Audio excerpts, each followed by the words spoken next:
द्रौपदी स्वयंवर। द्रौपदी स्वयंवर स्वयंवर सभा में अनेक देशों के राजा महाराजा एवं राजकुमार पधारे हुए थे। एक ओर श्री कृष्ण अपने बड़े भाई बलराम तथा गणमान्य यदुवंशियों के साथ विराजमान थे।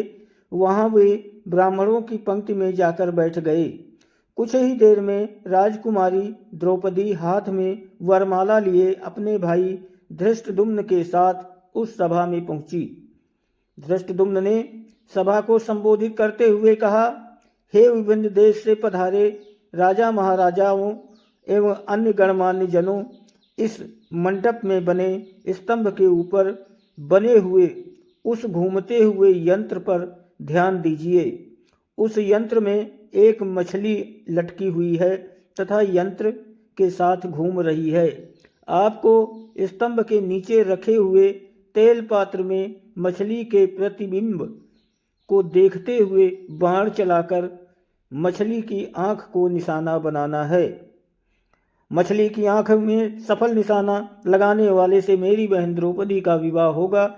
एक के बाद एक सभी राजा महाराजा एवं राजकुमारों ने मछली पर निशाना साधने का प्रयास किया, किंतु सफलता हाथ न लगी और वे कांतिहीन होकर अपने स्थान में लौट आए। इन असफल लोगों में जरासंध, शल्य, शिशुपाल, शासन आदि कौरव भी सम्मिलित थे। कौरव पर दुर्योधन के परम मित्र कर्ण ने मछली को निशाना बनाने के लिए धनुष उठाया, किंतु उन्हें देखकर द्रौपदी बोल उठी, ये सूत पुत्र है, इसलिए मैं इसका वर्णन नहीं कर सकती। द्रौपदी के वचनों को सुनकर कर्ण ने लज्जित होकर धनुष बाण रख दिया। उसके पश्चात ब्राह्मणों की पंक्ति से उठकर अर्जुन ने निशाना लगाने के लिए धनुष उठा लिया। एक ब्राह्मण को राजकुमारी के स्वयंवर के लिए उद्यत देख वहां उपस्थित जनों को अत्यंत आश्चर्य हुआ, किंतु ब्राह्मणों के क्षत्रियों से अधिक श्रेष्ठ होने के कारण से उन्हें कोई रोक न सका। अर्जुन ने तैल पात्र में मछली के प्रतिबिंब को देखते हुए एक ही बाण से मछली की आंख को भेद दिया। द्रौपदी ने आगे बढ़कर अर्जुन के गले में वरमाला डाल दिया। एक ब्राह्मण के गले में द्रौपदी को वरमाला डालते देख समस्त क्षत्रिय राजा महाराजा एवं राजकुमारों ने क्रोधित होकर अर्जुन पर आक्रमण कर दिया। अर्जुन की सहायता के लिए शेष पांडव भी आ गए और पांडवों तथा क्षत्रिय राजाओं में घमासान युद्ध होने लगा। श्री कृष्ण ही ने पहचान लिया था, इसलिए उन्होंने बीच में आकर शांत करा दिया। दुर्योधन ने भी अनुमान लगा लिया कि निशाना लगाने वाला अर्जुन ही होगा और उसका साथ देने वाले शेष पांडव रहे होंगे। वारणावत के लाक्षागृह से पांडवों के बच निकलने पर उसे अत्यंत आश्चर्य होने लगा। पांडव द्रौपदी को साथ लेकर वहां पहुंचे जहां वे अपनी माता कुंती के साथ निवास कर रहे थे। द्वार से ही अर्जुन ने पुकार कर अपनी माता से कहा, माते, आज हम लोग आपके लिए एक अद्भुत भिक्षा लेकर आए हैं। उस पर कुंती ने भीतर से ही कहा, पुत्रों, तुम लोग आपस में मिल बांट उसका उपभोग कर लो। बाद में ये ज्ञात होने पर कि भिक्षा वधु के रूप में है, कुंती को अत्यंत पश्चाताप हुआ, किंतु माता के वचनों को सत्य सिद्ध करने के लिए कुंती ने पांचों पांडवों को पति के रूप में स्वीकार कर लिया।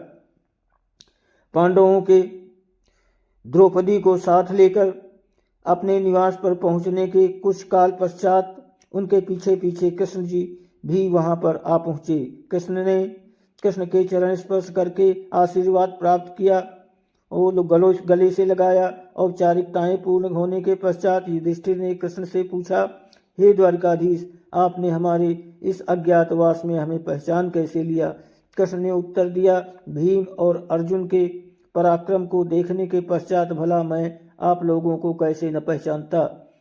सभी से भेंट मुलाकात करके कृष्ण वहां से अपनी नगरी द्वारिका चले गए।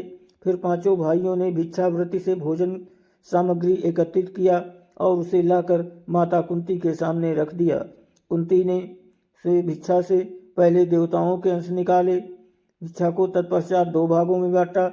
आश्रितों का अंश अलग करो। उसके बाद जो शेष बचे उसका आधा भाग भीम को और शेष आधा भाग हम सभी को भोजन के लिए परोसो।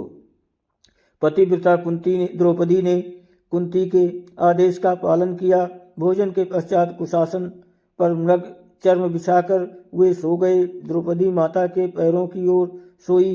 द्रौपदी के स्वयंवर के समय दुर्योधन के साथ द्रुपद, धृष्टद्युम्न एवं अनेक अन्य लोगों को संदेह हो गया था कि वे ब्राह्मण पांडव ही हैं। उनकी परीक्षा करने के लिए द्रुपद ने धृष्टद्युम्न को भेजकर उन्हें अपने राजप्रसाद में बुलवा लिया।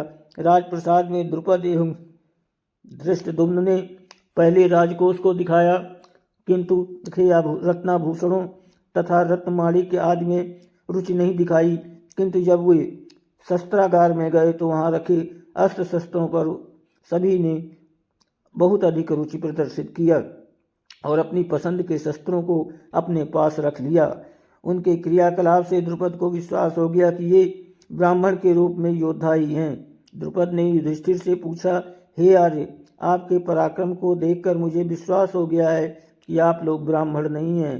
कृपा करके आप अपना सही परिचय दीजिए। उनके वचनों को सुनकर युधिष्ठिर ने कहा, राजन, आपका कथन अक्षर सत्य है। हम पांडुपुत्र पांडव हैं। मैं युधिष्ठिर हूँ और ये मेरे भाई भीमसेन, अर्जुन, नकुल और सहदेव हैं। हमारी माता कुंती आपकी पुत्री द्रौपदी के साथ आपके महल में है। युधिष्ठिर की बात सुनकर द्रुपद अत्यंत प्रसन्न हुए और बोले, आज भगवान ने मेरी सुन ली। मैं चाहता था कि मेरी पुत्री का विवाह पांडु के पराक्रमी पुत्र अर्जुन के साथ ही हो। मैं आज ही अर्जुन और द्रौपदी के विधिवत विवाह का प्रबंध करता हूँ। इस पर युधिष्ठिर ने कहा, राजन, द्रौपदी का विवाह तो हम पांचों भाइयों के साथ होना है। ये सुनकर द्रुपद आश्चर्यचकित हो गए और बोले, ये कैसे संभव है? एक पुरुष की अनेक पत्नियां अवश्य हो सकती हैं, किंतु एक स्त्री के 5 पति हों, ऐसा तो न कभी देखा गया है और न सुना ही गया है। युधिष्ठिर ने कहा, राजन, न तो मैं कभी मिथ्या भाषण करता हूँ और न ही कोई कार्य धर्म या शास्त्र के विरुद्ध करता हूँ। हमारी माता ने हम सभी भाइयों को द्रौपदी का उपभोग करने का आदेश दिया है। माता की आज्ञा की अवहेलना कदापि नहीं हो सकती।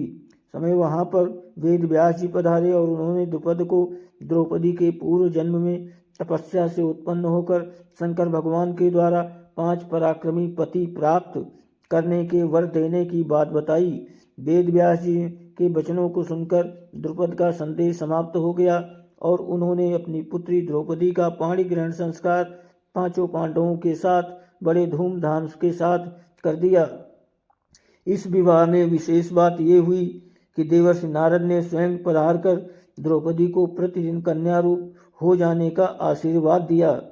पांडवों के जीवित होने तथा द्रौपदी के साथ विवाह होने की बात तेजी से समाचार के मिलने पर दुर्योधन और उसके पांडवों को नुकसान और उनका राज्य लौटाना नहीं चाहते थे, किंतु भीष्म, विदुर, द्रोण आदि के द्वारा धृतराष्ट्र को समझाने तथा दबाव डालने के कारण उन्हें पांडवों को राज्य का आधा हिस्सा देने के लिए विवश होना पड़ गया। विदुर पांडवों को बुला लाए। धृतराष्ट्र, द्रोणाचार्य, कृपाचार्य, विकर्ण, चित्रसेन आदि सभी ने उनकी अगवानी की और राज्य का खांडव वन नामक हिस्सा उन्हें दे दिया।